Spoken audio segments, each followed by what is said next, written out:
এবং সারা বিশ্ব এই নিপীড়িত মজলুম নেত্রী তার জন্য গভীর শোক জানাচ্ছে। উপস্থিত সাংবাদিক বৃন্দ, গণতন্ত্রের মা, বারবার হারানো গণতন্ত্র পুনরুদ্ধারে অবিসংবাদিত নেত্রী, মানুষের নাগরিক স্বাধীনতা, বাদ ব্যক্তি স্বাধীনতা রক্ষার আপসহীন এক কিংবদন্তি তুল্য নেত্রী দেশনেত্রী বেগম খালেদা জিয়া আজ সকাল 6টায় রাজধানীর এভারকেয়ার হাসপাতালে ইন্তেকাল করেছেন। চিকিৎসক বৃন্দ যেটা ঘোষণা করেছেন 6টায়। ইন্না লিল্লাহি ওয়া ইন্না ইলাইহি রাজিউন।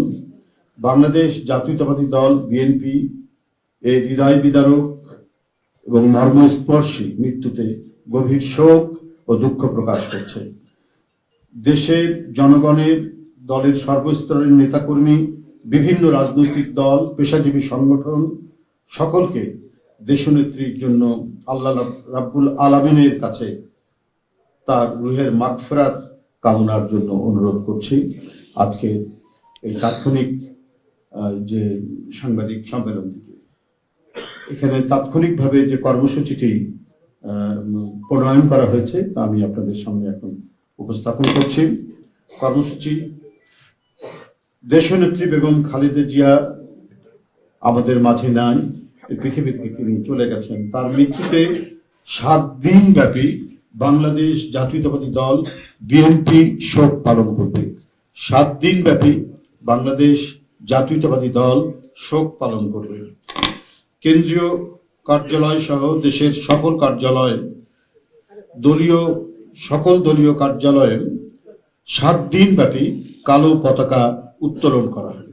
7 দিন ব্যাপী কালো পতাকা উত্তোলন করা হবে। দলের সকল স্তরের নেতাকর্মীরা এই 7 দিন ব্যাপী কালো ব্যাজ ধারণ করবেন। 7 দিন ব্যাপী কালো ব্যাজ ধারণ করবেন।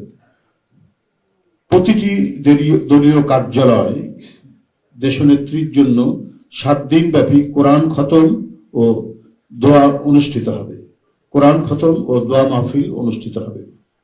কেন্দ্রীয়ভাবে গুলশান কার্যালয় ও নয়াপল্টনস্থ কেন্দ্রীয়ভাবে গুলশানস্থ চেয়ারপারসনের কার্যালয় ও নয়াপল্টনস্থ কেন্দ্রীয় কার্যালয়ে এবং জেলা পর্যায়ের দলীয় কার্যালয়ে শোক বহি খোলা হবে। যারা গণ্যমান্য ব্যক্তি আছেন সেই শহরের এবং আরো যারা মনে করেন বিভিন্ন রাজনৈতিক দলের নেতৃবৃন্দ সেই শোক বহিতে তারা মন্তব্য করবেন এবং স্বাক্ষর করবেন।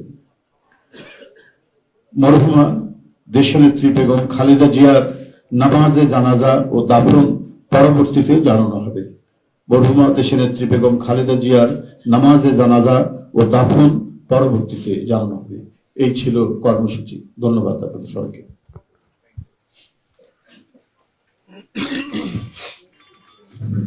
সম্মানিত সাংবাদিকগণ, আপনাদের সবাইকে ধন্যবাদ জানিয়ে আমরা আমাদের